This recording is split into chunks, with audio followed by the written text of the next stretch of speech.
Bienvenida. Buen día, Ramón. El gusto es para mí. Muchas Quedamos gracias. ya el viernes en analizar en frío las elecciones judiciales. A su criterio, ¿qué deja el proceso de ayer?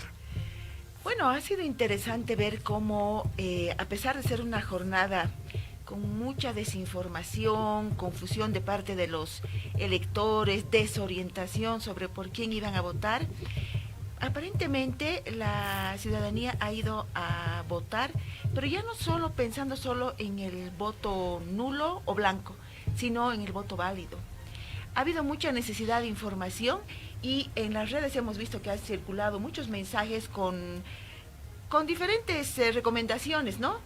Y la ciudadanía pues se ha guiado de esto ante la falta de información de parte del órgano electoral. No ha sido suficiente la campaña, eso ya lo hemos mencionado, y había mucha necesidad de orientación. Entonces, por lo que hemos podido ver, la ciudadanía ha estado muy interesada en participar y en elegir también. Esto es interesante después de las experiencias de 2017 y 2011, donde más se reflejaba un rechazo. No creo que sea que ahora acepten las judiciales, pero sí que la ciudadanía quiere intervenir para cambiar esto más bien. Para cambiar lo malo que está por poner algo menos malo. Sí, sí, porque sabemos que Lo ha dicho el propio presidente del Tribunal Supremo Electoral, que sí. ya es decir, es una Claro, opinión. no es que esto vaya a cambiar y a mejorar la situación crítica de la justicia, lo sabemos también, pero lo que está demostrando y que creo que es interesante es que la ciudadanía está empezando a tomar mayor protagonismo, ¿no? Yo creo que una nueva elección judicial ya no es posible en Bolivia. Tienen que cambiar muchas cosas. Tienen que evaluarse lo que ha pasado. Es más, se debería haber evaluado ya desde 2017 hasta ahora. Y no se ha hecho eso. Si se hubiera evaluado, si se hubiera visto por qué la mayor cantidad de votos eran nulos y blancos, probablemente el tribunal hubiera tomado otra actitud más propositiva para mejorar el acceso a la información y muchas otras cosas junto con eso. Según el propio presidente José Teufel, la información ha sido la adecuada. Como nunca antes en otro proceso electoral ha habido tanta información. Yo, la verdad, tengo mis serias dudas al respecto. Sí, no creo, yo pienso que el tribunal ha hecho su esfuerzo.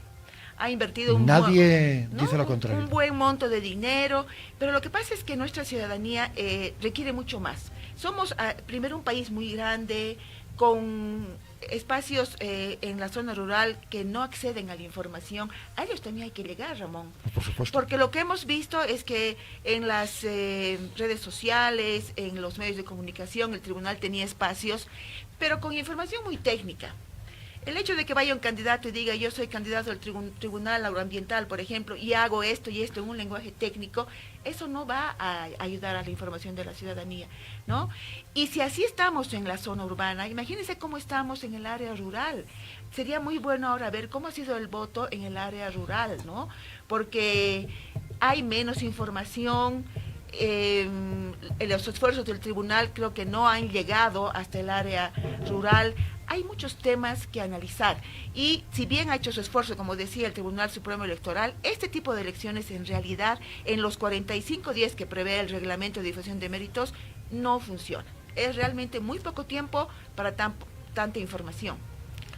El ejercicio del poder en democracia reside en las decisiones que tome soberanamente el pueblo, pero a veces el pueblo no es consciente de la inducción del poder para que participen según qué tipo de procesos electorales. Ayer hemos sido testigos de una nueva inducción del poder a participar en unos procesos judiciales. En Bolivia hay una ley electoral en la cual uno está obligado a cumplir el derecho al voto. Obligado, estás forzado a hacerlo, porque somos un país con un padrón electoral muy pequeño, etcétera, por diferentes motivos.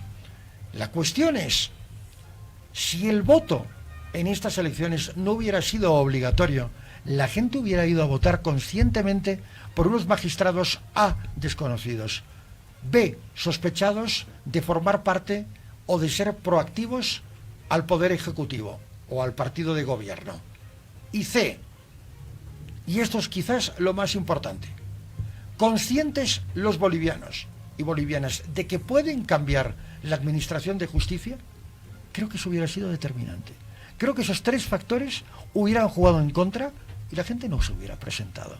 a los colegios electorales, sinceramente. Es posible, es muy interesante lo que dices. Si el voto no fuera obligatorio y en la situación en la que estamos, la gente probablemente no hubiera asistido. A ver, aquí hay que ver primero, el voto es obligatorio y encima había una multa de 250 para el que no va a votar. Y además, y encima está toda esa sanción que no te permite hacer trámites en el banco. Correcto. Y eso realmente perjudica a una persona. Sí. Bueno, entonces, por un lado está obligado el elector, tiene esas condiciones, tiene esas sanciones, y por el otro lado no recibe la información necesaria. No es un escenario justo para el elector, ¿no es cierto? Primero. Segundo, que, a ver, si retrocedemos un poquito y nos acordamos de la iniciativa de los juristas independientes. Tuvimos hace un instante a la doctora Saucedo, se cruzaron seguramente aquí en el estudio 1 de Red Compañía. Ella nos asesora también en muchos temas. Pero bueno, a ver, en ese momento la gente no se animaba a firmar. Mucha gente lo hizo, pero la mayoría no, por diferentes razones, porque temían tal vez sanciones, reacciones en contra de uno. Entonces logramos conseguir 800,000 votos más o menos. Firmas. Y resulta que no se logró el 1,5 millones, y se pudo comprobar que el tema de la iniciativa es muy difícil de cumplirla con la normativa actual en Bolivia, ¿no? Es muy complicado que la ciudadanía, con sus propios medios, logre movilizar a tal cantidad de gente para recoger las firmas. Pero de todas maneras, eso movilizó a gran cantidad de ciudadanos. Y ahora, probablemente muchos ciudadanos que no quisieron firmar, sí han decidido votar, ¿no? Ahora, claro, este tipo de elecciones tiene muchas dificultades. Ya sabemos que nosotros estamos yendo a votar por candidatos que fueron preseleccionados por la Asamblea, donde hay intereses partidarios. Entonces hay que retroceder a 2023, ver el escenario completo, ver cómo fue el proceso de preselección, ver cómo la ciudadanía se ha comportado en esto, hasta llegar a la jornada de ayer. Habrá que ver cómo ha sido. Cuando hay una cantidad tan industrial, perdón, Sandra, de amparos en contra, es que el proceso no es bueno. Así es. Ya está. Eso demuestra el rechazo. Es que es un rechazo, pero... Pero también hay que tomar en cuenta que en las anteriores elecciones judiciales, Ramón, el movimiento al socialismo no estaba dividido. Entonces, eso como que le daba cierta protección a este proceso, porque había un interés común de llegar a las judiciales. Ahora se nota que ese interés común ya no es tal, ¿no? Por ahora, no sé, vamos a ver qué sucede. Por ahora. Y entonces hemos visto recursos que han ido paralizando y que han hecho el camino, pero muy dificultoso, al proceso de elecciones judiciales. Y no hay que tomar las elecciones judiciales solamente en esta segunda fase que le toca al Tribunal Supremo, hay que tomar en cuenta también lo que le toca a la Asamblea, ¿no? Porque ambas fases son parte de las elecciones judiciales. A mí lo que me preocupa mucho, Sandra, es la lectura que se haga de las instituciones que representan a la sociedad civil, porque lógicamente hay declaraciones políticas como del propio expresidente Morales, ha hablado el expresidente Mesa. ¿Recuperamos a Carlos Mesa de ayer? Un minutito, por favor. Ha hablado Jorge Quiroga, han hablado todos, que además ya están en campaña. Porque digamos que estas han sido una prueba, pero las realmente interesantes, las meras, están el año que viene. Vamos con Carlos Mesa. Por favor. En la elección y de cumplir con nuestra obligación, ¿no? Creo que el Tribunal Constitucional ha impuesto unas reglas que rompen la legalidad de la forma de voto unitario, distinguiendo a aquellos que pueden votar en el Tribunal Constitucional en 4 departamentos y otros que no pueden votar en 5. En ese contexto no es una elección ideal y el resultado, me temo, en enero va a legalizar no solamente a quienes sean genuina y legalmente elegidos por el voto popular, sino a aquellos autoprorrogados, sobre todo en el Tribunal Constitucional. Yo creo que esta elección es una transición simplemente, no va a cambiar en absoluto la esencia del proceso de problemas estructurales que tiene la justicia boliviana, que tiene que modificarse con una reforma constitucional y con un cambio estructural de la justicia cuando haya elecciones el año 2025 para el nuevo presidente. Por quién debes votar y por quién no, qué trayectoria tiene o cuál no. Es una situación que en esencia es un sistema de voto muy discutible. Yo creo que hay que cambiarlo y eliminar el voto directo por voto popular y hacerlo por otro sistema. Ojalá que las autoridades electas mantengan la imparcialidad y sean correctas en su administración de justicia y sobre todo en el Tribunal Supremo de Justicia, que es el más importante en ese campo. En el ámbito del Tribunal Constitucional no tengo mucha esperanza porque 5 de los autoprorrogados se han quedado y van a atornillarse en el cargo y además van a ser legalizados en enero. El Tribunal Constitucional no nos garantiza nada en lo que queda del próximo año y la pregunta es cómo llevaremos adelante una elección nacional presidencial con un Tribunal Constitucional que puede manipular las cosas porque tiene mayoría de 5. Esa es la pregunta que se formula Carlos Mesa. ¿Cómo vamos a llevar a cabo unas elecciones generales con un Tribunal Constitucional manipulado y fraccionado? Donde se mantienen 5 autoprorrogados, entran 4 nuevos y va a haber una cohabitación, yo lo llamaba un concubinato jurídico hace un instante, en ese Tribunal Constitucional allá en Sucre. Ese es el gran problema. Y otro tema que a mí y es muy técnico, gracias a Cadena A por esas imágenes. Poner una cámara cuando uno está votando, eso es ilegal, porque el voto es secreto. Y se ha visto una cámara cómo estaba votando Carlos Mesa. No por quién, pero había una cámara en un lugar que es absolutamente íntimo. Lo dejaré ahí, ese último comentario nada más.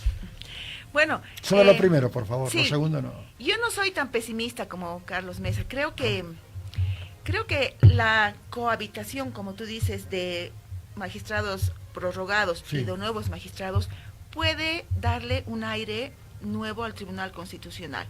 Está bien, los que se quedan son mayoría, pero ya esto ha generado propuestas interesantes. Por ejemplo, el Tribunal Electoral ayer ha hablado de una propuesta interesante, que es que los suplentes que tengan mayor sustituyen a los autoprorrogados. Lo dijo Tawichi, ¿no? Tawichi, es propuesta de él, de él. Y después lo comentó el presidente Hassan Toif. Esto ¿no? ya no me lo perdí. Y dijo que, bueno, todavía esto tiene que conseguir consenso en la sala plena y también tiene que intervenir, por supuesto, la Asamblea Legislativa. Pero esto ya es una muestra de que hay posibilidades de encontrar nuevas salidas.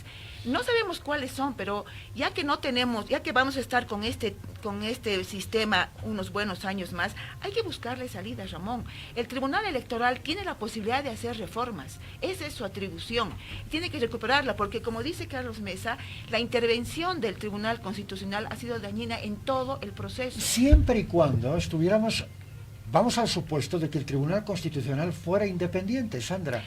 Al no ser independiente y estar intoxicado por el gobierno, entonces sabemos cómo van a ser sus fallos. Por eso no es de extrañar que aparezca el presidente y diga, ¡ay, qué maravilla! Que el proceso democrático. Sería lo terrible que hubiera dicho lo contrario, ¿no? Pero dentro de lo predecible que es Luis Arce, que haya dicho esto para mí es muy significativo. Y que inmediatamente se hayan alineado en este proceso el ministro de Justicia y el resto del gabinete, pues no hay duda. ¿Qué duda cabe de que eso existe? Sí, lamentablemente en todo esto tiene que ver mucho la voluntad política y los intereses, ¿no? Estamos de acuerdo en eso. Pero es posible que esta propuesta, que tal vez pueda mejorar, que tal vez pueda perfeccionarse en el tiempo, logre una cierta salida a lo que estamos viviendo. De todas maneras, sabemos que el Tribunal Constitucional ha jugado un papel no independiente, que ha perjudicado mucho todo este proceso. En realidad, sus decisiones han marcado el desarrollo del proceso y han afectado la independencia del Tribunal Electoral. Creo que el órgano electoral debe empezar a recuperar esas atribuciones, porque esa es su función, eso dice la Constitución. Y ellos tienen la capacidad de buscar salidas. Nosotros, te comento algo, como Fundación Jubileo, estamos haciendo un trabajo de propuestas ciudadanas con muchas organizaciones de mujeres, de jóvenes, de indígenas, para mejorar su participación política en procesos electorales. Eso como un resultado de lo que hicimos en 2020. Entonces, este trabajo, por ejemplo, lo hemos propuesto ya al Tribunal Electoral. Hemos entregado unas propuestas, los jóvenes han entregado su propuesta, las mujeres la suya, los pueblos indígenas también, y lo que queremos es incidir en la reglamentación, es decir, en los reglamentos. No estamos mirando todavía a las leyes porque no hay tiempo. Pero para 2025 nosotros sí podemos mejorar los reglamentos.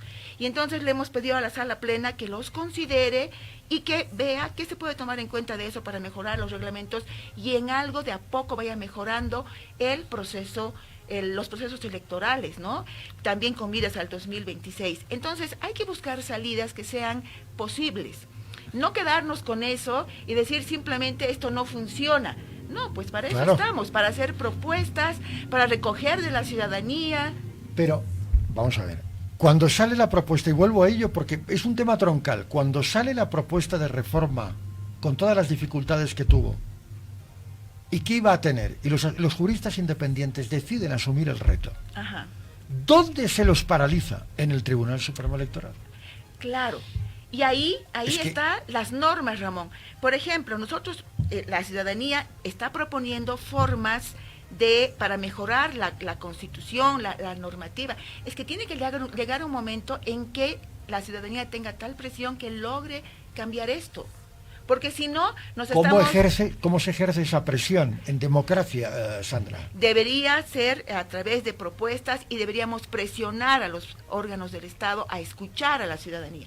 Bien. A ver, la observación electoral, por ejemplo, tiene como resultado un informe con recomendaciones. Aparentemente la OEA, los organismos internacionales que vienen a hacer observación, para mucha gente que no entiende, no hacen mucho, pero dejan recomendaciones sumamente importantes. Esto que hemos trabajado para jóvenes, mujeres e indígenas, también estaban en las recomendaciones de los organismos internacionales y en las de la Alianza Observación Ciudadana de la Democracia. Entonces, lo interesante es que se tomen estas recomendaciones y que se trabaje sobre esto y se presione, se haga incidencia desde las organizaciones, desde la ciudadanía, porque no es muy fácil criticar y no hacer nada. Hay que ponerse la camiseta y empezar a trabajar y hacer propuestas y presionar pues a los órganos del Estado a que escuchen a la ciudadanía porque tiene propuestas interesantes.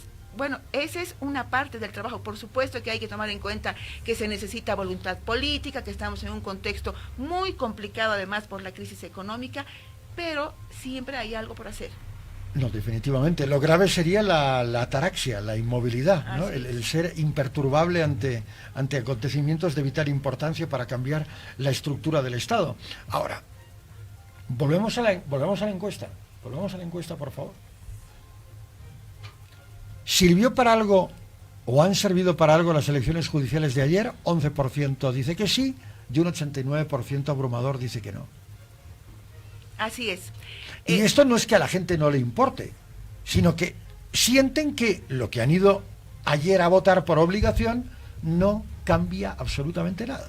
Sí, estoy de acuerdo contigo, no es que no le importe, sino que es ese sentimiento de desesperanza, ¿no? Claro. Ante todo lo que está sucediendo, y vuelvo a decir que ahí parte del problema es el Tribunal Electoral, que debería mostrar mayor solidez, mayor certeza, mayor protagonismo, porque va a ser el actor en 2025 y 2026, tú lo has dicho. El proceso de 2025 es fundamental para nosotros. Y ayer fue un ensayo. Muy bien. Para nosotros como observación ciudadana también fue un ensayo. Si bien tuvimos 162 observadores, pensamos tener 500 o 1000 el 2025, pero debemos llegar a la ciudadanía, el ciudadano también tiene que participar. Y hemos pensado nosotros que cómo llegamos a las 34,000 mesas que probablemente haya el 2025, con los jurados. Los jurados electorales son ciudadanos que tienen que cumplir un papel muy importante y son los únicos que llegan a todas las mesas.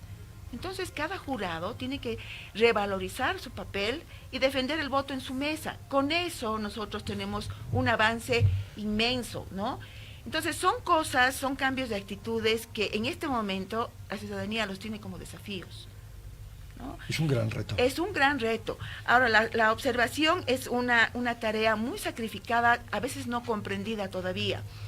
Por ejemplo, para este proceso nosotros hemos coordinado con la OEA, con Parlasur, con el Instituto Nacional Electoral de México, y hemos intercambiado criterios, experiencias, y eso le está dando a la observación ciudadana nacional mayor nivel, mayor exigencia, pero tenemos que llegar al momento en que nuestras recomendaciones, así como son escuchadas las de las misiones internacionales, sean escuchadas por el órgano electoral también. Es todo un proceso en el que tenemos que entrar y tenemos que incidir y tenemos que insistir en que los ciudadanos se comprometan. La perfección del sistema es imposible, ni aquí ni en ninguna parte del mundo. Como bien dice la señora Verdugués, de lo que se trata es de que este proceso vaya engranando poco a poco y que tengamos procesos electorales, valga la redundancia, lo más técnicos, palabra clave, lo más técnicos, profesionales y probos posibles. Sandra, muchísimas gracias por haber estado con nosotros esta mañana. Gracias a ti, Ramón. Encantado. Mucho gusto.